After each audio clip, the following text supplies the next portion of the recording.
বাংলাদেশের জন্য একটা সুযোগ এসেছে। আমরা আমাদের ডিভাইসকে রিস্টার্ট করতে পারি এবং আমাদের সমস্ত চিন্তা, আমাদের সমস্ত বক্তব্য আমরা সুযোগ পেয়েছি রিস্টার্ট করার। আমাদের ডিভাইস, স্মার্ট ডিভাইসগুলি যখন হ্যাজার্ড হয়ে যায় অথবা হ্যাংওভার হয়ে যায়, তখন কিন্তু দেখা যায় যে এটা হ্যাং হয়ে যায়।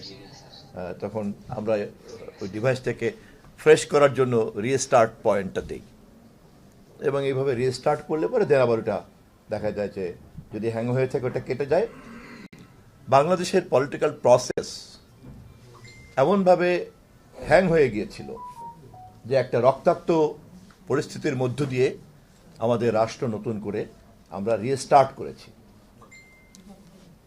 এবং একটা ভোট ডাকাতির পার্লামেন্ট হঠাৎ করে হাওয়া হয়ে যেতে বাধ্য হয়েছে এবং জনগণ অবাধভাবে ভোট দিয়ে একটা নির্বাচিত সরকারকে বসিয়ে গণতান্ত্রিক প্রক্রিয়া, রাজনৈতিক প্রক্রিয়া, সাংবিধানিক প্রক্রিয়াকে রিস্টার্ট করেছে।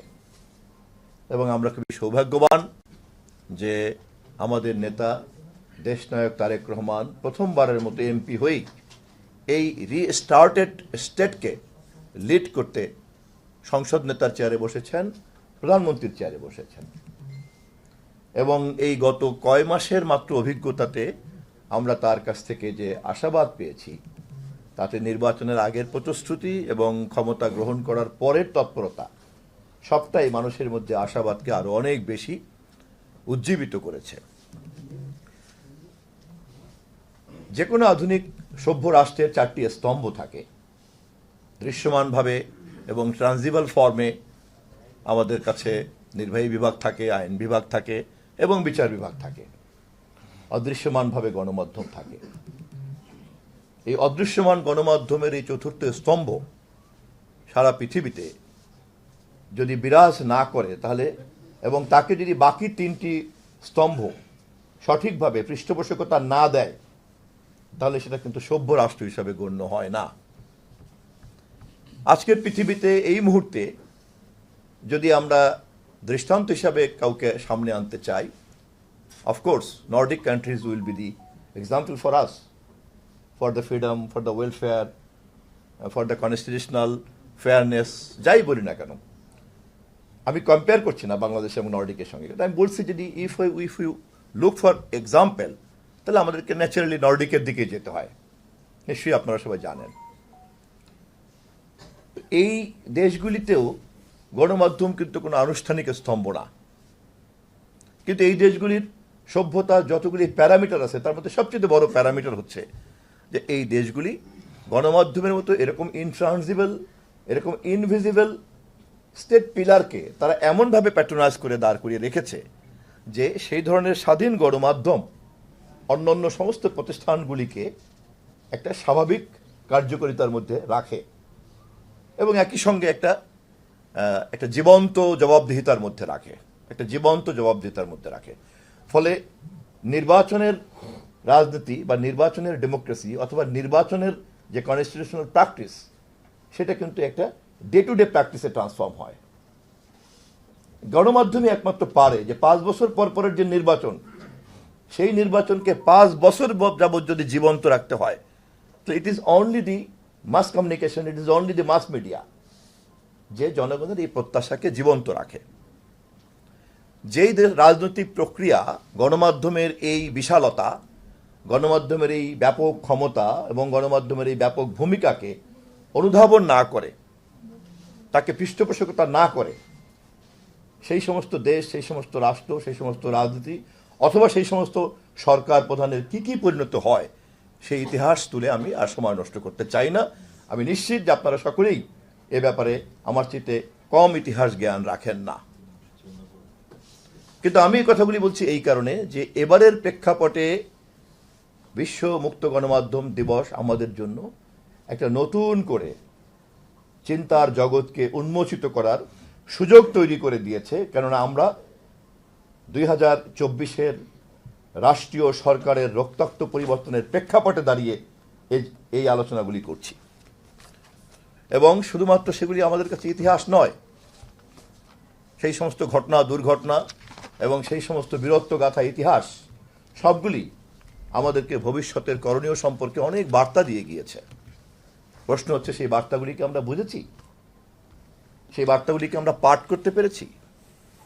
এবং সেই পাঠ করা বার্তাগুলিকে আমরা কি আমাদের কর্মপরিকল্পনার মধ্যে অন্তর্ভুক্ত করতে পেরেছি এবং তাকে আমরা নিয়মিত চর্চা করতে পারছি?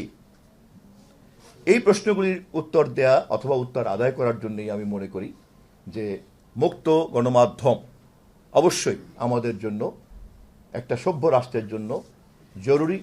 এবং আমাদের দেশের যা যা সমস্যা ইতিপূর্বে হয়েছে তার মধ্যে যা যা কারণ আছে, তার মধ্যে অবশ্যই একটি গুরুত্বপূর্ণ কারণ হচ্ছে একটি সুস্থ গণমাধ্যম ব্যবস্থা না থাকা।